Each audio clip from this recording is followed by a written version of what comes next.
हम जानते हैं कि रावण ने अपार ज्ञान प्राप्त किया था। हमने कई कथाएं सुनी हैं जिनमें राम लक्ष्मण को मरते हुए रावण के चरणों में बैठने और उससे ज्ञान प्राप्त करने के लिए कहते हैं।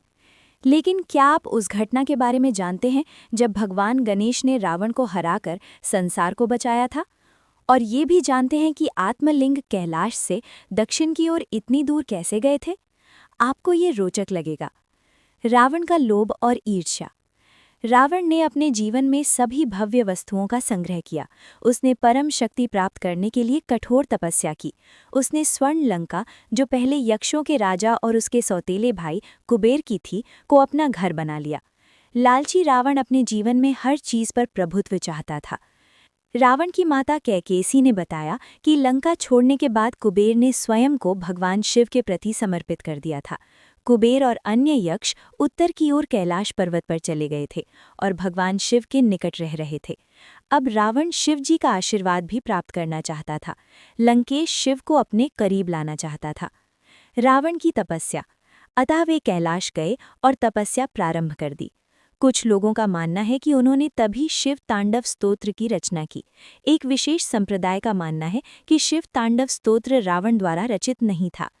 उनकी गहन भक्ति और तपस्या सर्वविदित हुई। भगवान शिव प्रकट हुए और उनसे उनकी मनोकामना बताने को कहा। रावण ने कहा, हे भगवान शिव, मैं चाहता हूं कि आप लंका में आकर बस जाएं और उसे अपना निवास स्थान बना लें, इस आशा में कि इससे मुझे और लंका को सुरक्षा मिलेगी। भगवान शिव इस तरह की प्रार्थना सुनकर आश्चर्यचकित हुए और बोले, ये संभव नहीं है, लेकिन मैं ये समझता हूँ कि मैं जहाँ भी रहूँगा तुम सदा मेरे सर्वश्रेष्ठ भक्तों में से एक रहोगे।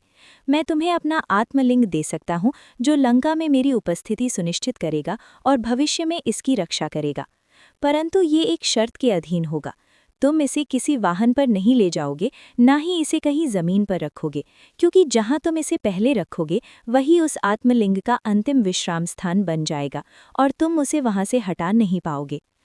भक्ति और संतोष से परिपूर्ण रावण ने भगवान शिव द्वारा निर्धारित सभी शर्तों का पालन करने के दृढ़ संकल्प के साथ अपने घर लंका की लंबी यात्रा पैदल ही शुरू कर दी। देवगण की चिंता। जब देव इंद्र को इस बात का पता चला तो वे चिंतित हो गए। उन्हें चिंता हुई कि इससे संसार में असंतुलन आ जाएगा। उन्हें चिंता हुई कि रावण अजेय हो जाएगा और उसका आतंक बिना किसी सीमा के जारी रहेगा। इसका अर्थ ये भी होगा कि उसे मूल शक्ति से पूरी तरह से सुरक्षा मिल जाएगी। सभी देवगण भगवान गणेश से सहायता मांगने गए। भगवान गणेश सहमत हो गए और उन्होंने रावण को आत्मलिंग लंका ले जाने से रोकने का निश्चय किया। उन्होंने इस काम में हाथ डालने से पहले अपने माता पिता का आशीर्वाद लिया। उन्हें पूरी तरह से पता था कि उन्हें भगवान शिव के सबसे बड़े भक्तों में से एक अपने पिता से निपटना है। रावण में महान इच्छा शक्ति थी। उसने खाने पीने या आराम करने से भी परहेज किया और कैलाश से तब तक चलता रहा जब तक कि वो दक्षिण में अरब सागर के तट पर स्थित एक शहर तक नहीं पहुंच गया। लेकिन रावण अंततः अपनी शारीरिक आवश्यकताओं के आगे झुक ही गया। उसे शौच की तीव्र इच्छा हो रही थी, लेकिन ना तो वो आत्मलिंग को नीचे रख सका और न ही अपने गंदे हाथों से पवित्र आत्मलिंग को छू सका। वो दुविधा में पड़ गया। जल्द ही उसने एक युवा ब्राह्मण लड़के को देखा जो काफी मासूम दिखाई दे रहा था और रावण की समस्या का समाधान प्रतीत हो रहा था। रावण ने लड़के से पूछा और उससे मदद मांगी, क्या तुम कृपया इस आत्मलिंग को कुछ देर के लिए थामे रखोगे और इसे जमीन पर न छूने दोगे? मुझे शौच जाना है और मैं जल्दी वापस आ जाऊंगा। लड़के ने सहमति दे दी। हालांकि उसने स्पष्ट रूप से कहा कि वो शिवलिंग को केवल कुछ देर के लिए ही थामे रख सकता है, जब तक कि वो अपनी माला पूरी न कर ले और शाम की प्रार्थना न कर ले। उसने ये भी कहा, मुझे समय पर घर लौटना है और अपनी शेष प्रार्थनाओं के लिए तैयार होना है।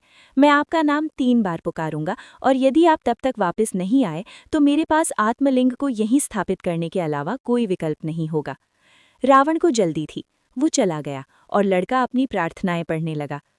रावण के लिए एक सबक। रावण ने पेशाब किया और पास की जल स्रोत की ओर दौड़ने लगा ताकि वो खुद को साफ कर सके। उसने झांक कर देखा तो पाया कि लड़के ने पहला चक्र पूरा कर लिया था और दूसरा चक्र शुरू कर दिया था।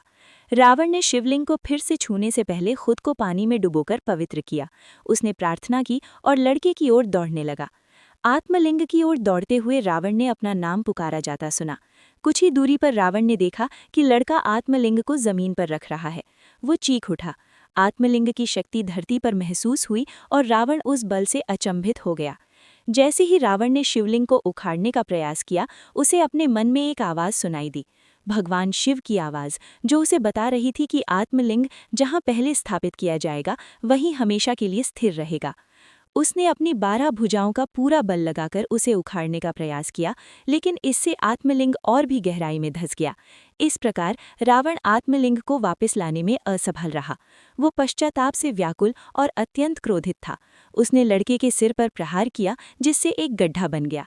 लड़का अपने मूल रूप में प्रकट हुआ। वो भगवान गणेश थे। भगवान गणेश ने रावण को समझाया कि उसका दृष्टिकोण कितना गलत था। भगवान गणेश ने कहा, रावण, तुम विद्वान हो और भगवान शिव के सबसे बड़े भक्तों में से एक हो।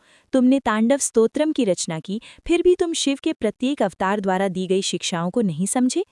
स्थूल रहना और पाप कर्मों से विरक्त रहना महत्वपूर्ण है। रावण इतना थक गया था कि वो कैलाश वापस जाकर दूसरा लिंग लाने की हिम्मत नहीं कर पाया। वो निराश होकर लंका लौट आया। गोकर्ण, आत्मलिंग और भगवान महाबलेश्वर की कहानी। इसी घटना से आधुनिक शहर गोकर्ण का जन्म हुआ। रावण आत्मलिंग को हिला तो नहीं सका, लेकिन उसकी शक्ति से उस पर कुछ निशान बन गए। ये गाय के कानों जैसे दिखाई देते थे, इसीलिए इसका नाम गोकर्ण पड़ा। वो आत्मलिंग, जिसे सबसे शक्तिशाली रावण भी नहीं हिला सका, महाबलेश्वर कहलाता है। ऐसा कहा जाता है कि जब रावण ने ब्राह्मण बालक का वेश धारण किया था, तब उसने गणेश के सिर पर एक गड्ढा बना दिया था। इसीलिए मंदिर में गणेश की मूर्ति के सिर पर भी एक गड्ढा है।